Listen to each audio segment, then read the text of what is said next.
Hello and welcome. I'm joined today by a good friend who has just written a new book. Jake Meador, he's the editor of the Mere Orthodoxy website, which hosts Mere Fidelity, and he has written this new book, In Search of the Common Good. It's a fantastic book, which I highly recommend, and I'm fortunate enough to be joined by him today to discuss some of what led him to write the book and some of the themes within it. So without further ado, Jake, what prompted you to write this book? Well, thanks for having me on. I'm excited for the conversation. So the start was a number of years ago. I was interacting a lot with Rod Dreher, Benedict option questions, when he was writing about that before he wrote the book. And through the course of doing that, I was also reading similar books in kind of this religious decline genre that a lot of, oddly, I feel like the market for them is evangelical, but the writers were predominantly Catholic and Orthodox. So it was Rod Dreher, it was Rusty Reno's Resurrecting the Idea of a Christian Society, Mary Eberstadt's Dangerous to Believe, lots of similar books. And this Anthony Eslin's had a couple that would fit there. Archbishop Chaput in Philly is another one. And so I was reading all of these books. And then at the same time, I was noticing that in the broader literature, kind of more mainstream presses, you had books like The Unwinding by George Packer, which actually predates all of these other books, if I remember right. You had Coming Apart by Charles Murray on the right. You had Putnam, Bowling Alone, which goes back to 2000, and the paper that it was based on was from the 90s. And then he wrote a follow-up called Our Kids that was actually heralded by President Obama. And then J.D. Vance's Hillbilly Elegy was this kind of surprise hit. Sarah Marsh's Heartland, same thing, but more from a left-wing point of view. She's a writer in Kansas who says Heartland's a very worthwhile book. I actually like it more than Vance personally. And so I was putting all of these things together and noticing that the Christians are really scared that we're kind of being driven into the catacombs. But at the same time that that's happening, there's this broad anxiety across right and left, across racial lines, across class lines, about civil society, about neighborliness, about common life. And I'm a Reformed Christian. I'm trying to think about these things from the vantage point of historic Reformed thought, and was starting to kind of ask questions about how does the church approach civil breakdown while also recognizing the need we have within our own ranks to do a better job of catechesis, to do a better job of approaching spiritual formation, especially with our young people. And it seemed like the two problems were linked to me. And so I wanted to write a book about how the church could be faithful, could talk about the good news in a way that sounds like good news to a fragmenting society where there's lots of loneliness, where there's lots of fear, lots of anxiety. So that was the hope. Now, you mentioned there that these concerns seem to be voiced by people and all different quarters of society. You see it on the right and the left. You see it in different racial and ethnic communities. And yet we see our society today as more polarized than it's been for decades. Mm-hmm. How can we, I suppose, leverage this sense of common concern for social breakdown to address the polarization that we experience in other quarters of our politics and social life? That's a good question. It's a hard one. So there's probably an answer that is maybe too easy, but it's worth getting to and mentioning, because I think you start with what's in front of you, what you can do with what you have, where you are. And I think one simple recognition that Christians need to have as we're talking to neighbors, as we're talking in the church, is that a lot of people around us are just lonely. And like, if you believe the Gallup data, about 2/3 of them don't like their jobs. If you believe the polling on financials, about half of them couldn't handle $1,000 medical emergency. If you believe the loneliness studies, about half of them would say they don't have a personally significant conversation on a daily basis. And so there's, I think, just a lot of woundedness around us all the time. And so the way that we talk about our faith, the way that we talk about political rivals, the way we talk about other groups, is going to tell those lonely, wounded people that are around us all the time whether or not they can trust us. And so I don't want to minimize the degree of the challenge in front of us by just talking about these kind of simple gestures. But I think trying to have an open home that's genuinely open, not just open to friends from church, but is genuinely open to people, and trying to be attentive to how difficult a lot of people find life right now. There's a line Walker Percy has in Lost in the Cosmos where he's talking about mental illness, and his very Walker Percy and not altogether comforting take is that depression is a completely rational response to the world that we live in. And so that's morbid, but it's also, I think, helpful just in terms of being able to kind of name what's going on, and frame the way you want to approach relationships.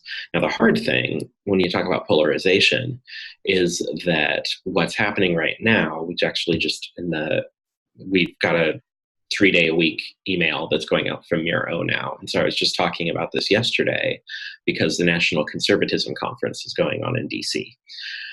And this is raising like all kinds of strong reactions because there are some speakers there that I think are bad, but then there's also some questions that are being raised that can get really scary.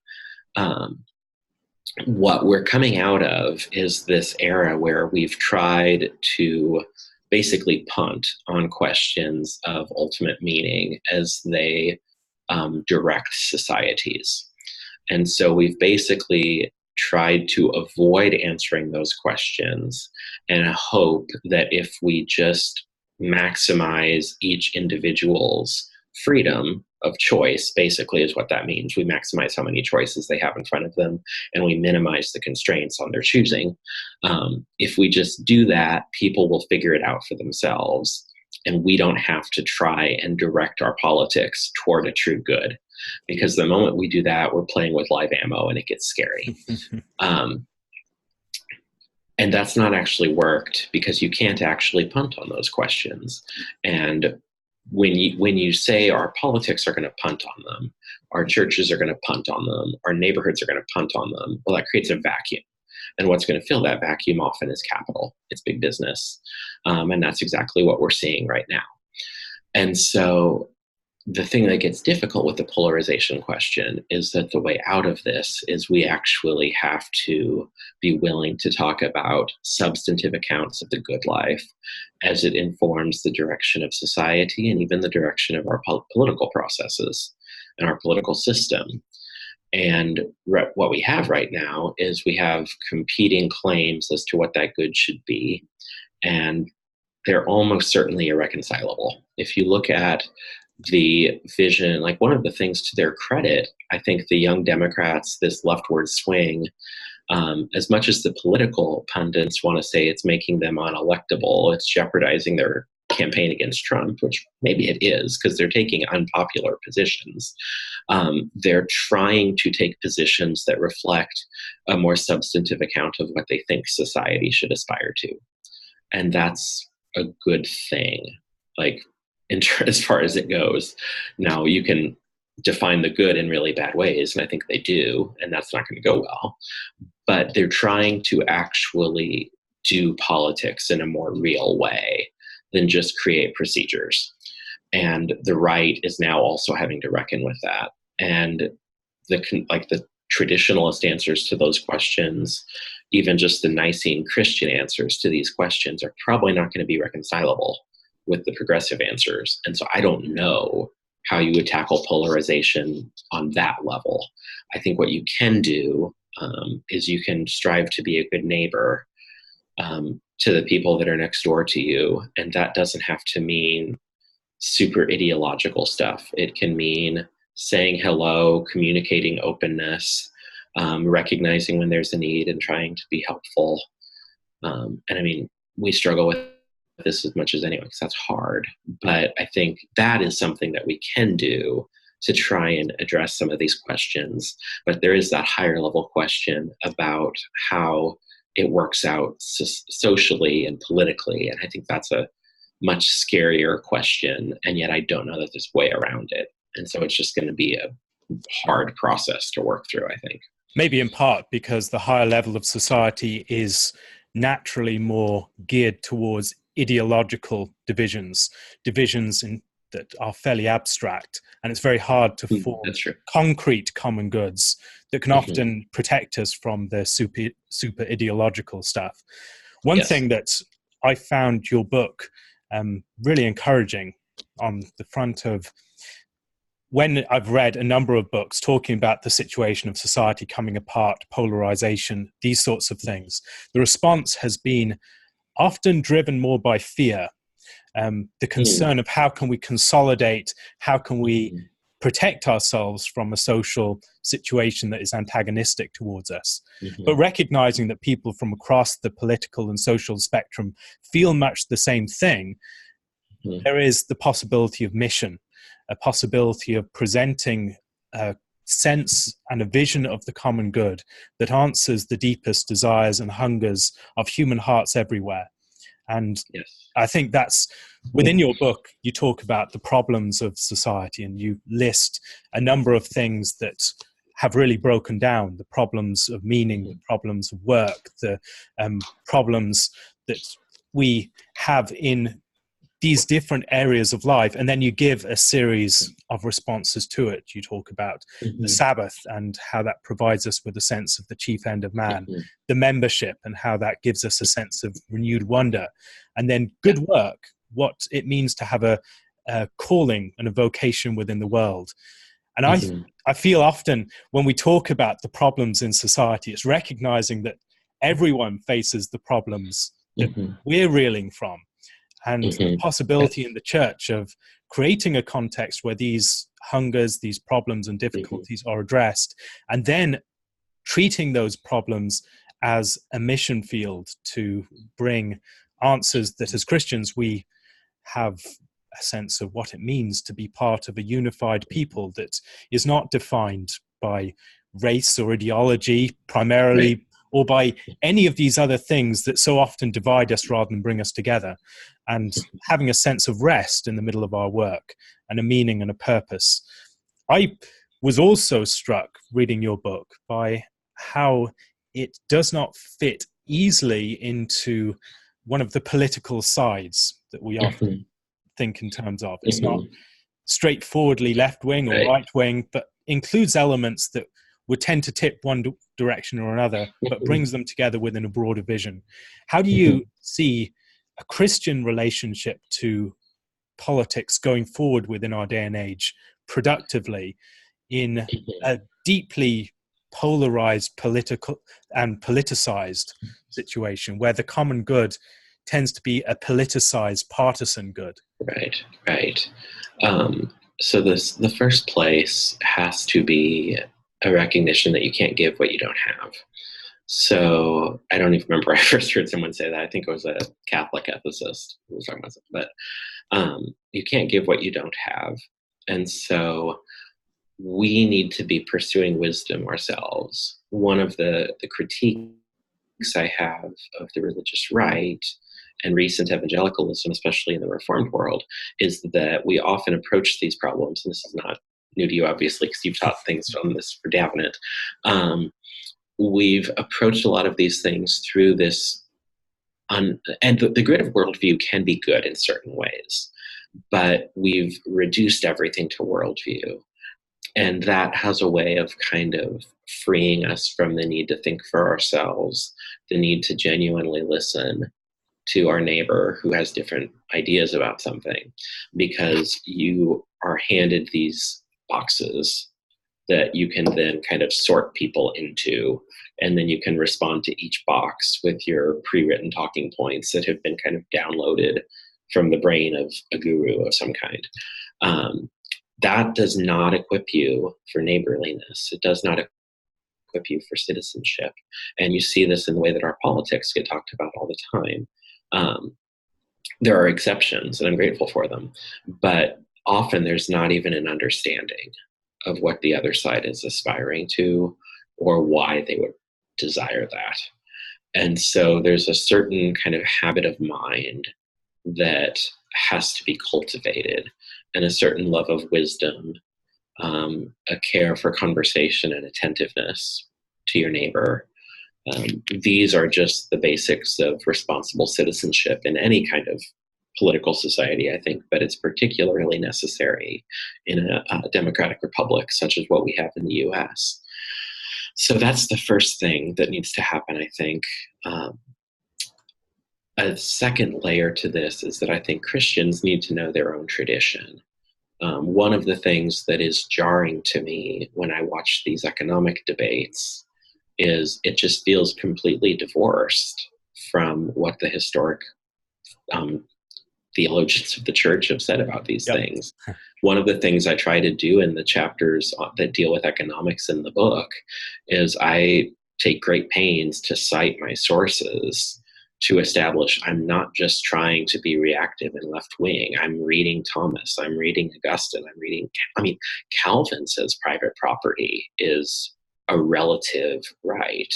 Now, he doesn't say like private property doesn't exist. Private property exists, but your right to private property is relativized by a number of factors, most notably the right of the poor to have what they need to live, because the earth is the Lord's and the fullness therein. So ultimately, it's all God's.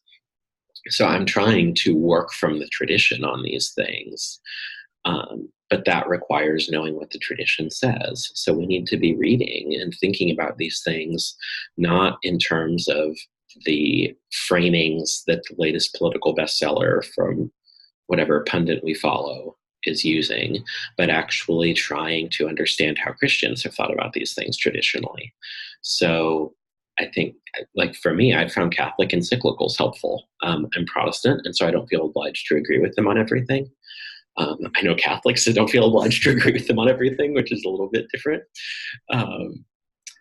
But I have found them very, very helpful. I think the discussion, I think it's in Quadragesimo Anno, which was written in the 1930s, talks about wages and workers.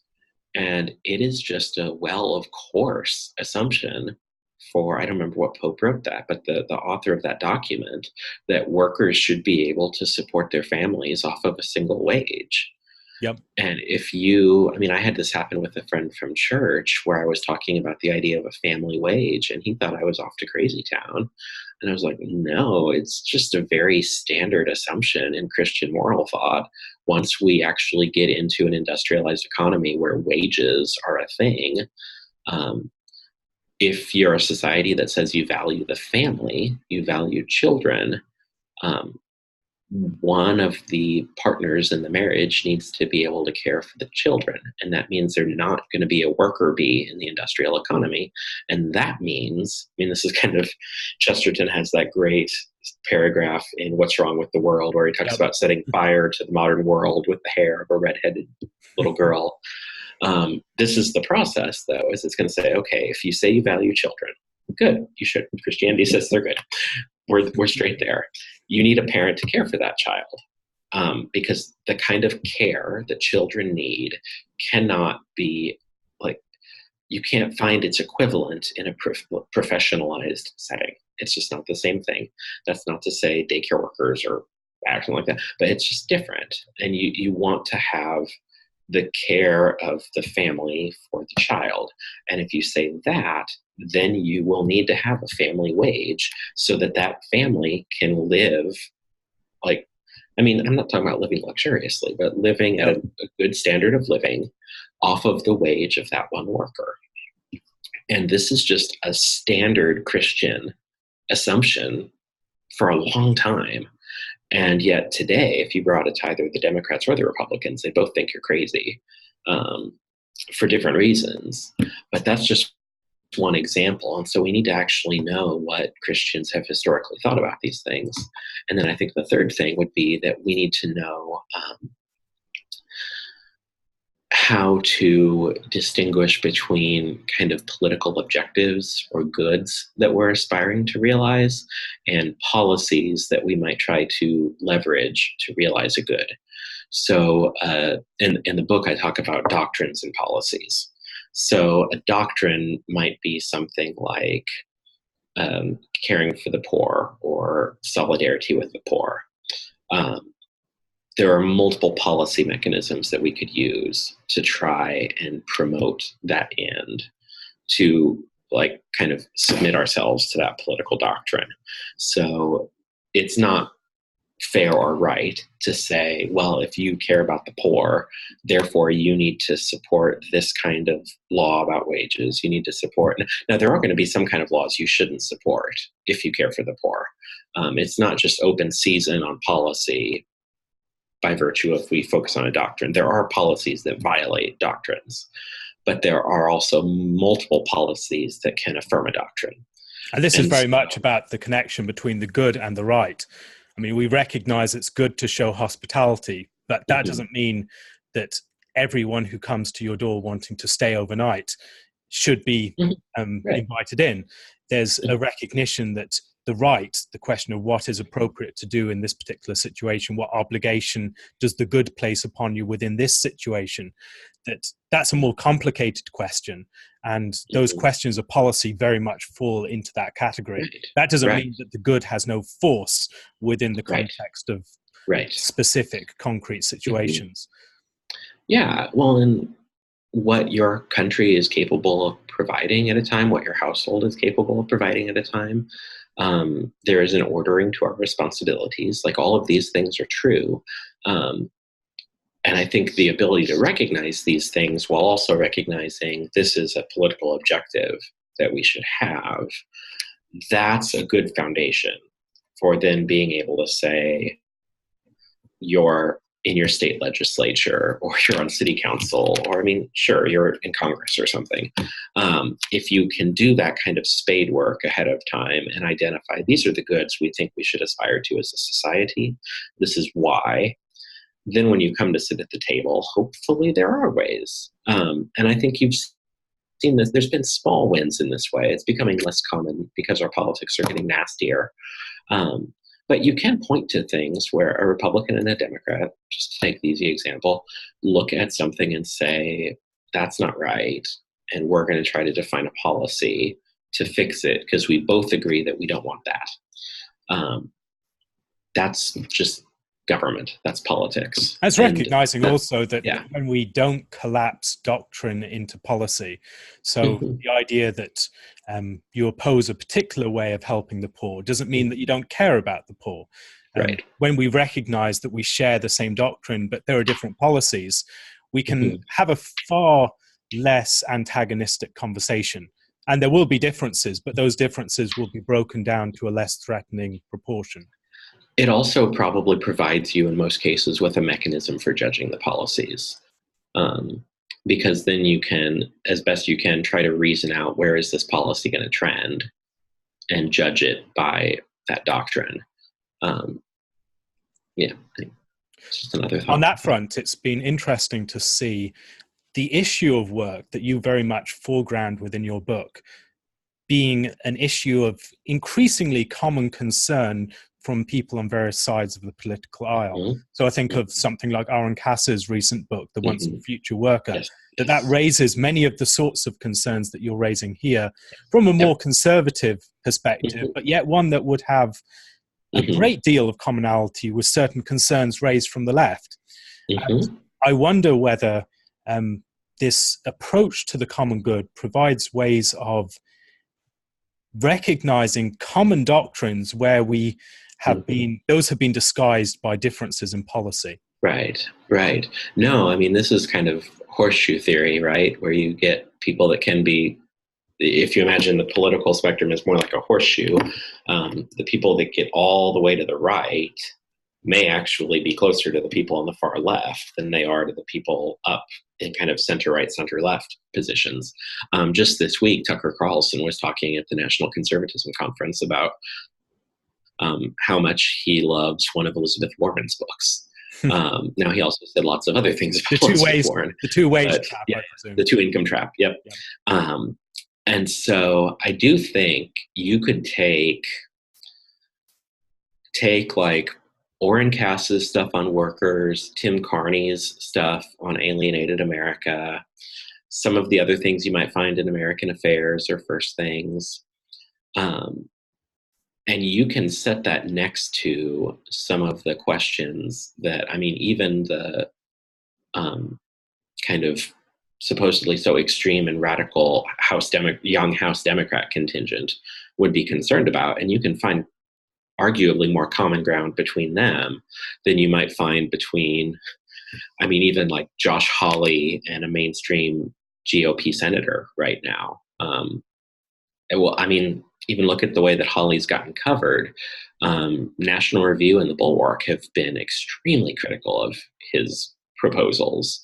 I haven't seen him getting covered as much by the left yet, but the center-right has been very hostile to what he's doing in Congress. And yeah, I mean, it's an interesting time when you have these kind of realignment things happening. It's also kind of scary, but so if you were to describe some of the concerns that as Christians you believe we should be bringing to the broader issue of work within modern society, what would some of those concerns be? I'll start with what I'm focusing more on in the book, and then I'm going to tack on something else that I've been thinking about a little bit more directly, more recently. But I think work has to, first of all, be evaluated by how it promotes the health of creation, it promotes the health of neighbor, ultimately promotes life. A friend of mine made the comment to me when I was writing the book, which was enormously helpful. I don't make it unstuck in that chapter, that it's not wrong to say that work is ordered toward producing wealth if we understand that life is a more basic form of wealth than That's a very finance. John Ruskin position there. Mm-hmm. Yes. And I'd read Ruskin years ago, and then my friend Charlie made that comment to me as I was writing. I was like, that's helpful. I'm going to run with that. So yeah, I think that's the baseline,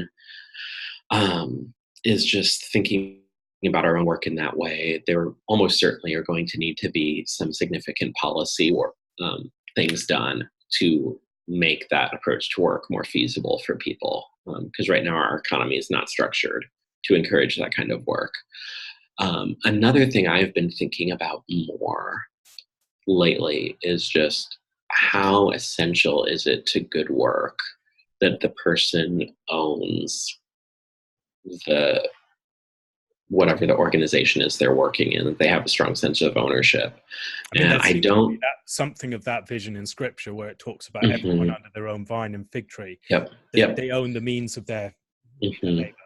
Yeah, I don't get into it in the book a lot because I didn't want, like, the thing that was hard with this book is I was trying to do a very high level overview on a lot of things. And so I didn't want to go too far into the weeds on any one thing, because it would distract from the general thrust of the book. And I also just want to have more time to think and kind of reflect on things, do more reading. But yeah, something Romero says, Oscar Romero, the martyred Catholic bishop from, I think, El Salvador, is he argues that in Scripture, ownership of land is seen as a pretty essential marker of, wealth, but also just of communal health. And that when you don't have land, something's gone wrong. And so that's something I'm thinking about more right now. I've got a number of books on my list to read related to that. But if you do make that kind of move toward a really strong ownership-centered view of the economy, which would seem to both require some kind of redistribution of productive property and also a refashioning of the household to make it productive, that's going to just overturn a lot of things and be a very messy process in my, anti-revolutionary shoulder angel is Yep. cautioning me again. Like, so I'm thinking about how far to go with that. And there's a challenge, I think, again, a So, policy challenge, that we can recognize these good things. And the question then is, how can we have non-revolutionary approaches that really seek these goods? One thing I'd like to hear your thoughts on, just for the sake of clarification for people who are listening to this. Your book is titled In Search of the Common Good. How would you define the common good? What does common good mean? It's a term that's thrown around a lot, but it is. what do you mean by that? This keeps coming up on the interviews. It's fun. It's funny. It's predictable, I suppose. So the argument and the reason that the title works the way it does is that common goods are goods that must be shared to be fully enjoyed in their true form. So the idea that a lot of people kind of have, and I just took this analogy from my friend Jose, is that we kind of think of the common good as being kind of like a pizza. And if the pizza is large enough that everybody gets a big enough slice to satisfy them, the common good has been served. So it's this kind of broad public benevolence toward all people, generous benevolence toward all people, to make sure that everyone has enough, whatever that means. That is actually talking about maximizing private goods for people. And that's not necessarily bad. Private goods are not bad. They're just private. A common good is something that has to be shared to be enjoyed. So the illustration I use in the book is orchestral piece. If you wanted to hear Bach's Mass in B minor, you need to hear the whole orchestra. If the first violin goes off by themselves and only plays their part of the Mass in B minor, you have not heard the Mass in B minor. And so common goods are things that we share in order to actually enjoy. So neighborliness would belong to this. I think the life of the church is a kind of common good. And so my argument, and the reason we're searching, is that I think the way society works right now is that we're basically hostile to common goods, because the fear, not altogether unreasonable, but the fear is that having these kind of things in common is actually a hindrance to the individual's freedom. And so if we define, again, going back to what I was saying earlier, if the good life is to maximize individual freedom, which means maximizing choice, minimizing external influence, then it becomes very hard to sustain common life. I'm reminded there's a story on, I think it's on Medium, about a couple. It's called something like First They Found Love, Then They Found Gender, or something like that. And it's about this trans couple. I think one is trans and one is queer. It's been a while since I've read it, so forgive me if I'm getting the details wrong. But it was very telling that one of the partners in the relationship had lived as her birth sex, she's a woman, for a number of years. She'd married and she'd had a couple kids. And the husband and the kids disappear from the story almost immediately, because she has this internal struggle with her own identity, and it gets worked out in the context of this relationship with the partner that's profiled in the story. And it's held up as this great, heroic, good thing.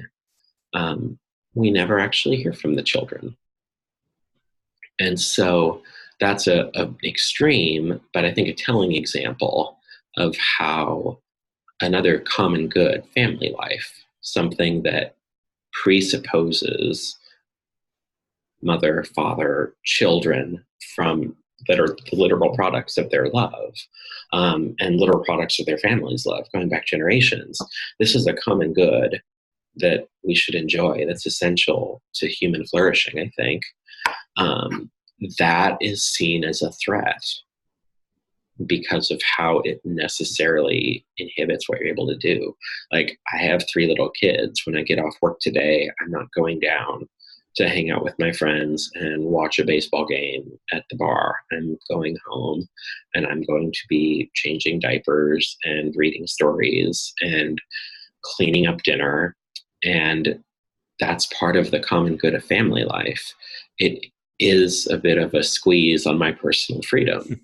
I have a Catholic friend who told the story one time. He said he was at an airport getting ready to head out of town, and he has 3 kids, and 2 of them have Down syndrome. They're adopted, and they have a biological baby as well. And he was talking to this couple that was this kind of classic professional bourgeois yuppie couple that was traveling the world and pursuing, I think the way that they put it to him was something like pursuing genuine or authentic human experiences. And my friend's comment on Twitter was, I had an authentic human experience last night. My kid got in my bed with my wife and I and wet the bed. And so, like, those are all, those kind of experiences are baked into the common good as we experience it, a common good we share in religious life. I'm going to stand next to somebody on Sunday whose politics I probably strongly disagree with. I'm going to pass the communion tray to someone that wronged me once, maybe more than once, or somebody that I've wronged more than once. These kind of the common life that allows us to share these necessarily social goods, it really does inhibit individual freedom, and that's very scary, I think, for a lot of people. And again, going back to what we talked about at the beginning, disillusionment with work, loneliness, depression, anxiety, all of these things, it makes entering into those kind of communities really hard. And that's to say nothing of the added mistrust that grows out of the Me Too / Church Too moment. One of the things our church does really well that I'm grateful for is we require every volunteer in Sunday school who does that. Like, you could be walking kids from one classroom to another. You are required to go through child abuse prevention training, even just do that. And those are the kind of things that you do to make it feel safe to people that don't trust these kind of communities, that they can enter into this community. And that is kind of, there's a certain sense in which that's kind of the cost of admission. And it's a very low cost. Like, no one should have any objection to doing these kind of things. But I think we need to be doing things. We need to recognize that these common goods are necessary parts of human happiness. A great deal of our dysfunction right now comes from the fact that we either don't really believe in them or we live in a world that is hostile to them. And yet, there are reasons for that hostility. There are reasons for that lack of belief. And so as we commend those ways of life to people, which genuinely are a good thing, we need to be mindful of why people are suspicious. Yep. We need to be able to talk about it in a way that acknowledges those fears. Your book talks at many points about the actualization of context in the church that would address many of the problems that we have of alienation, isolation, lack of meaning, other things like that. But your book also, I think, addresses throughout the retooling of the imagination to be able to see the world, other people, our work, other things like that differently.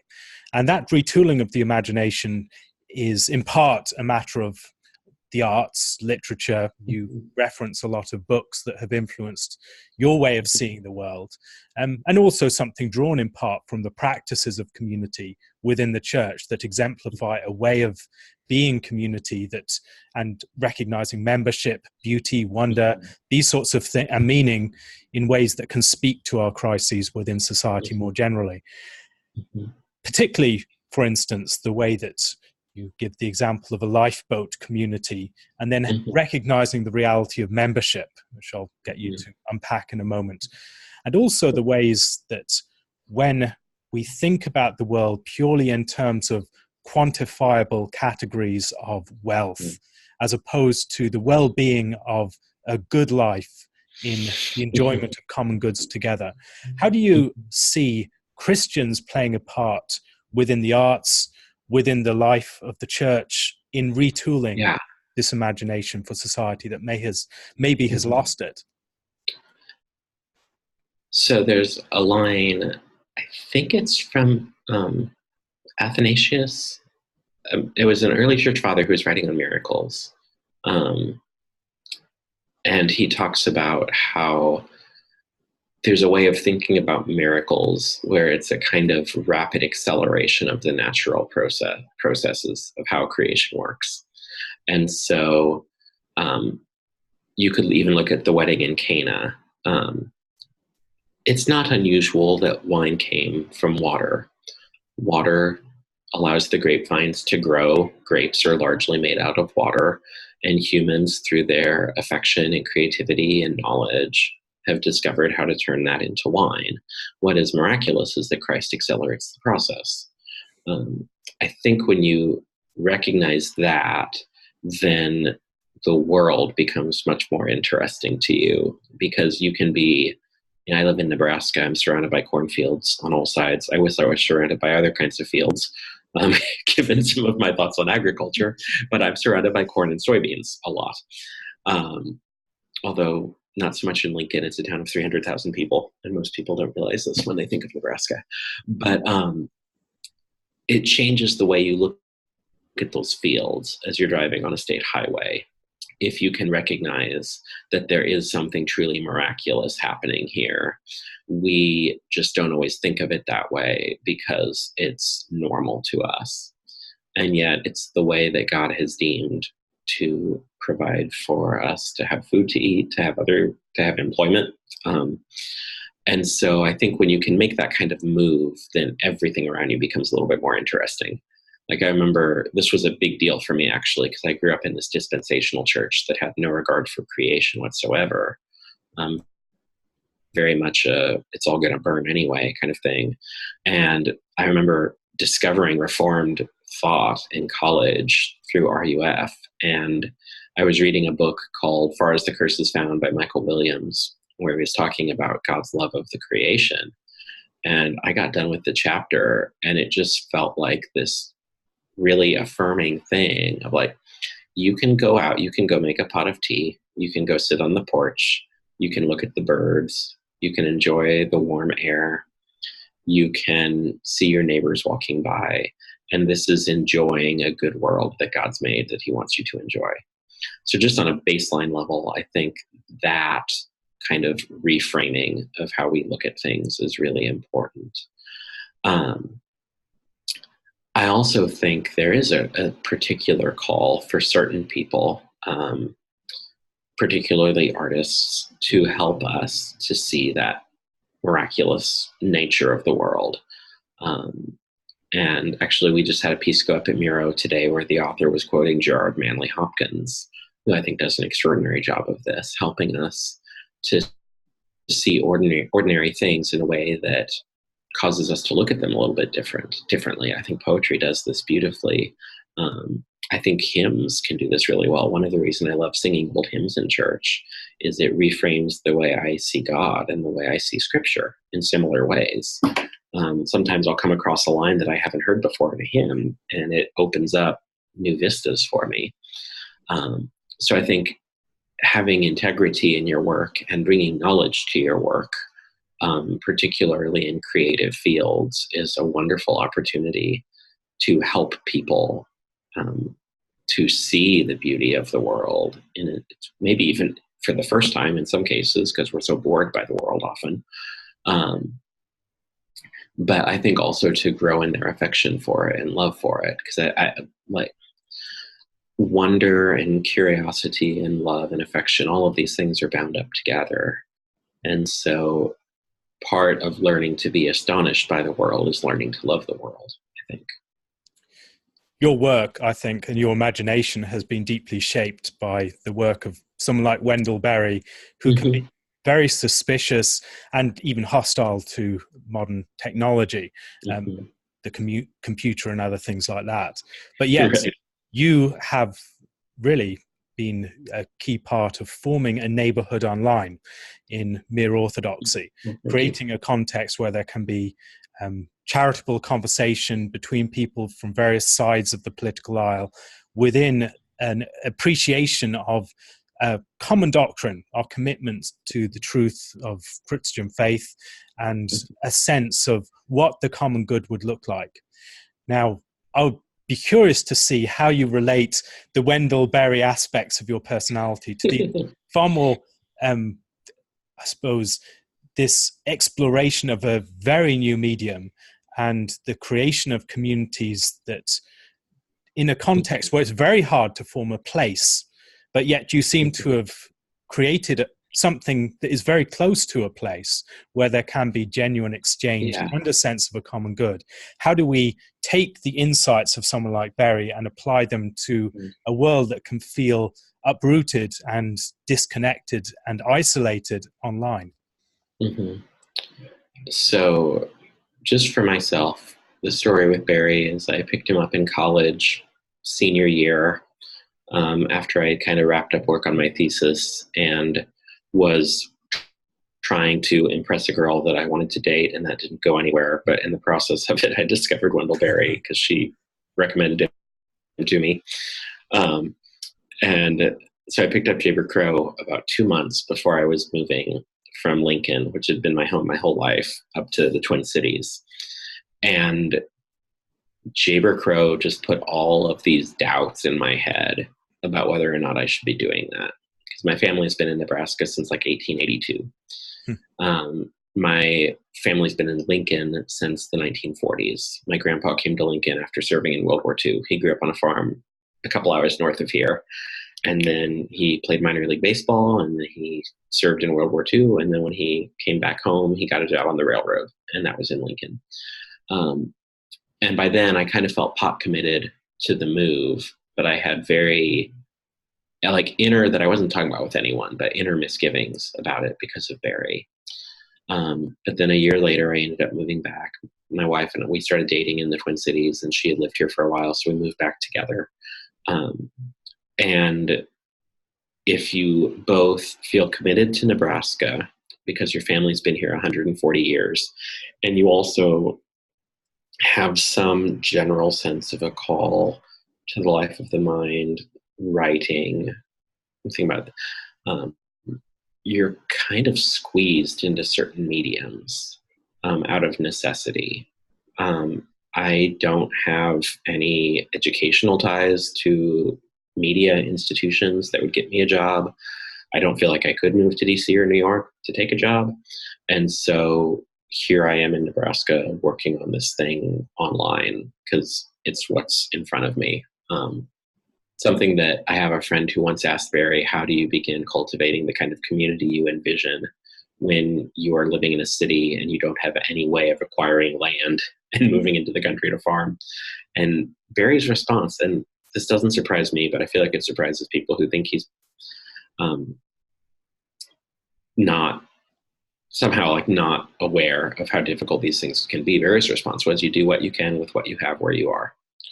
And so if you can have a small garden, if you can become more aware of where your food is coming from, if you can aspire to neighborliness and realize it in some small ways, then you have done a good thing and taken a step toward refashioning this kind of social fabric that we've been tearing at for years.